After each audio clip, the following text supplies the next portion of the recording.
Rotate your engine until the cam sprocket bolts are visible. Then using your ratchet, lock the crank. Carefully remove your cam sprocket bolts. Take care not to drop them down into your stator.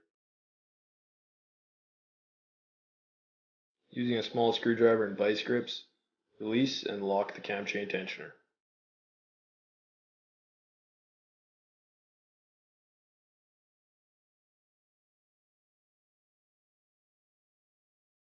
Remove the cam chain and sprocket together and sit them against the guides.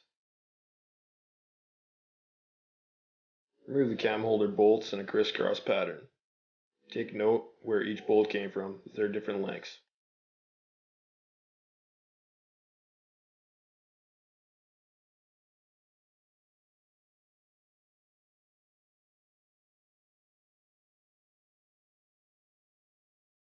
You may want to install a rag to catch any loose valve shims or dowels. If the valve shims didn't fall out onto your head, they'll be in the lifter bucket or sitting on the valve.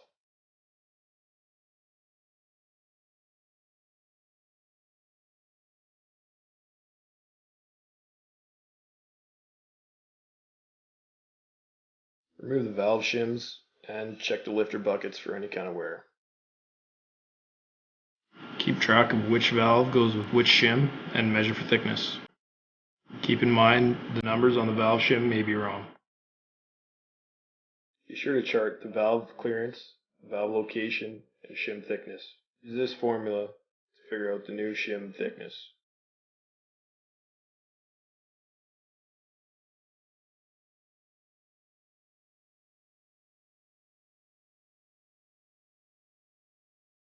When purchasing new shims, it's good to get a few steps in either direction, thicker and thinner, just in case.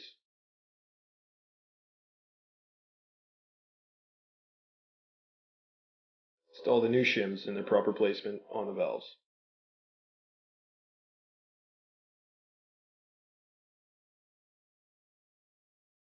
Lube and reinstall the valve lifter buckets.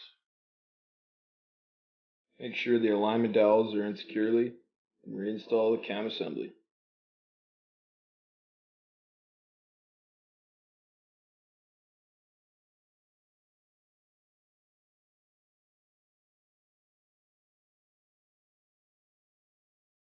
Reinstall the cam holder bolts the proper length into their correct position and retorque in a crisscross pattern 14 Newton meters.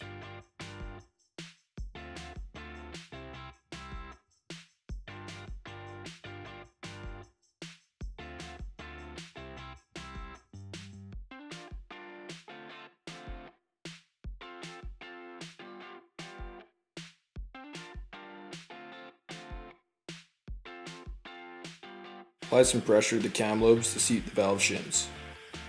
Recheck valve clearance. Make sure the cam timing marks are lined up and the cam lobes are facing the intake.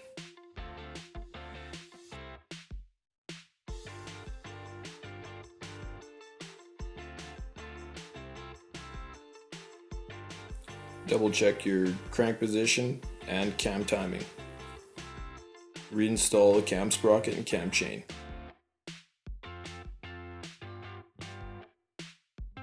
Apply a blue locking agent to the cam sprocket bolts and reinstall.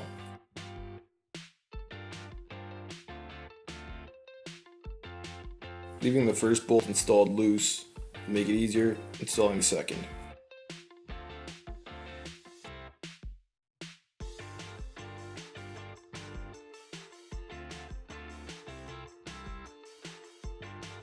Release the cam chain tensioner, lock the crank, and retorque the cam sprocket bolts to 20 Newton meters. Don't forget to torque both bolts.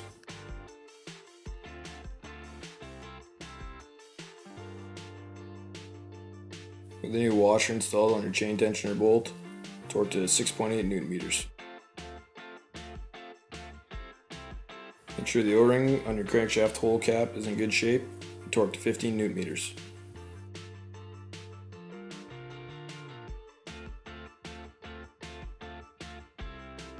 Depending on the valve cover gasket condition, it is reusable.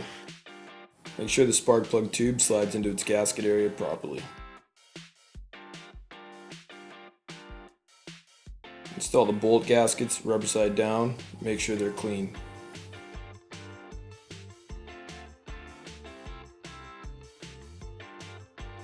Thread the valve cover bolts in first by hand, and then torque to 9.8 Newton meters.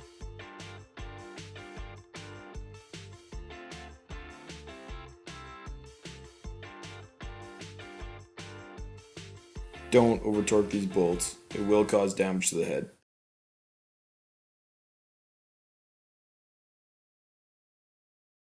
Be sure to reinstall the crankcase breather and fasten clip.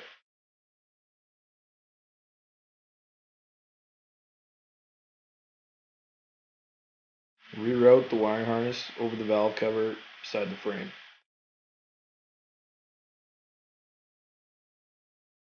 Match the wire colors up and make sure the bolt connectors are completely sealed.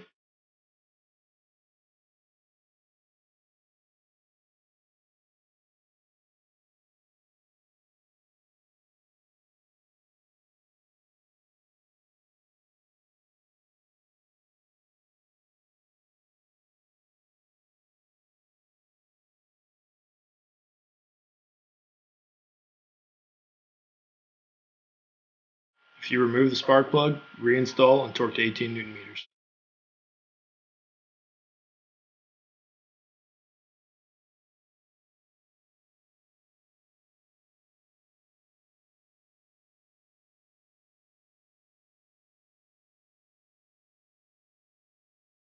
When reinstalling the spark plug cap, make sure it's pushed down all the way onto the spark plug.